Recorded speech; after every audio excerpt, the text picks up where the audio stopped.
This is the 2020 Mazda MX-5. If you've got a budget of around 30,000 euros and you want the pound for pound best sports car in the market, this could be it. My name's Johnny and this is JM Car Reviews.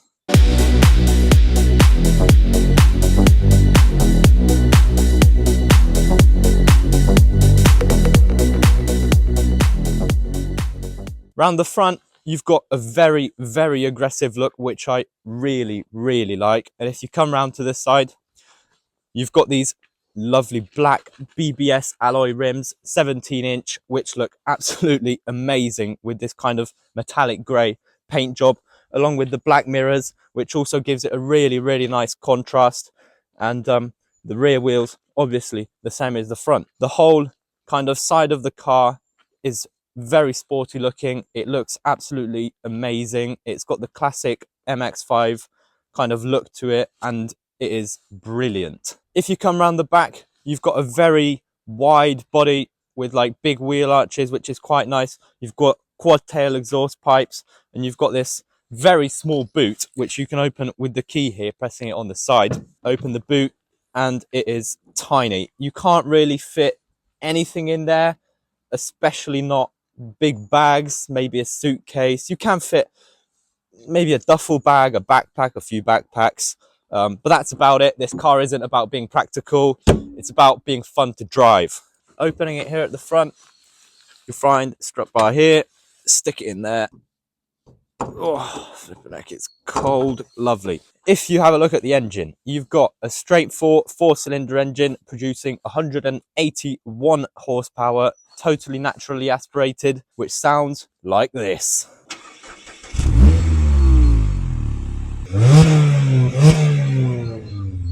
Crispy! If you want to get inside your MX-5, something interesting that happens is the window pulls down a tiny bit when you open the door, so that the roof can fold back on top.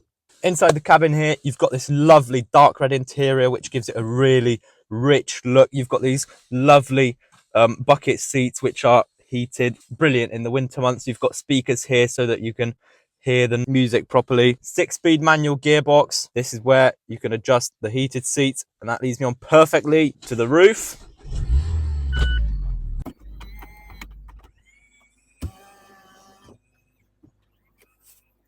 You've got some very nice buttons here, which have got a good feel to them to adjust the heating or where you want the air to come from. You've also got this kind of BMW-esque infotainment system, which you can see on the screen, works very well. And the horn sounds like this. Here you've got electric windows for both windows. Got this carbon look trim to it.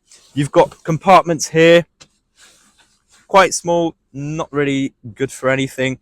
2 cup holders for cups or bobblehead figures, and you've got the glove box in a very interesting position in here where you can store documents or whatever you want to. You've got turbine-like vents for the heating, which I think is very cool, and obviously the aircon.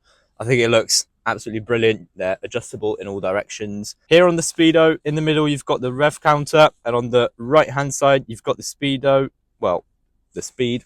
And on the left side, you've got a kind of digital display, which shows you all sorts of things. Indicators feel quite good, actually. Very strong. It's got a very good build to it. Well done to the Japanese. Driving this car is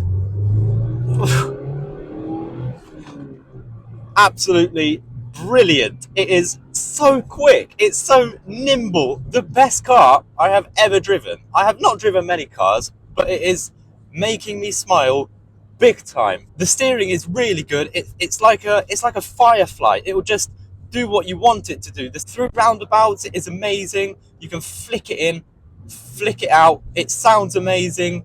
It feels amazing. You can feel all the vibrations underneath you. It is crazy fun. Put your foot down a little bit. Woo! It goes, baby. It goes. The gearbox is really good. You've got very short shifts, which help, obviously, shifting while speeding up. It revs up until 7,000 RPM. That's the red line. The mileage is pretty bad. It does about 15 litres, 20 litres, which is quite a lot. But, I mean, who cares? It's not what this car is about. It's a blast to drive. And it's even good for a daily driver if you don't mind spending a bit of money on fuel.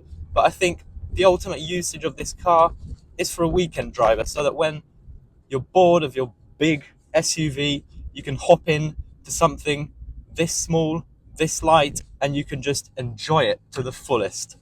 And not sure what that man was doing there. You can enjoy it to the fullest, and it is seriously a blast to drive. It is immensely fun. It's for driving in corners, it's for accelerating out of roundabouts. It's not for straight line speed, it's for amusement, it's for enjoyment, it's to have something fun in your life. The essence of driving is this car. It's what Mazda wanted it to be. It wasn't meant to be something big. Mazda didn't want to go along with the trend where the new cars are getting more horsepower, but they're getting a lot heavier. And this car is hardly a ton. 184 horsepower. For that, it'll fly. And this is why I love it, because it's a driving car. It's meant to be driven. It wants to be driven. It feels like it's telling you, come on, please drive me. I want to be driven. I want to go fast. I want to go around corners. I want to get my tail happy. It is immensely good. The suspension is really good. It is better than most cars, big SUVs I've sat in. You go over speed bumps and you can't really feel a thing.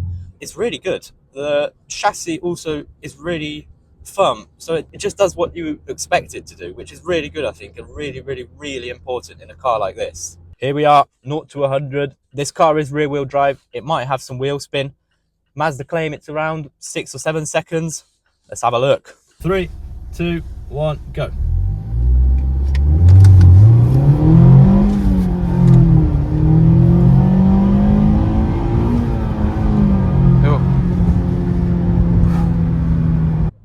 That is silly. It goes, man. Jesus Christ. Thank you so much to Balint. I'll leave his Instagram in the description. Definitely give him a follow. That is why we could even drive this car today. Thank you so much for watching. That's it for today. And if you enjoyed it, make sure to like and subscribe. I'll see you next time.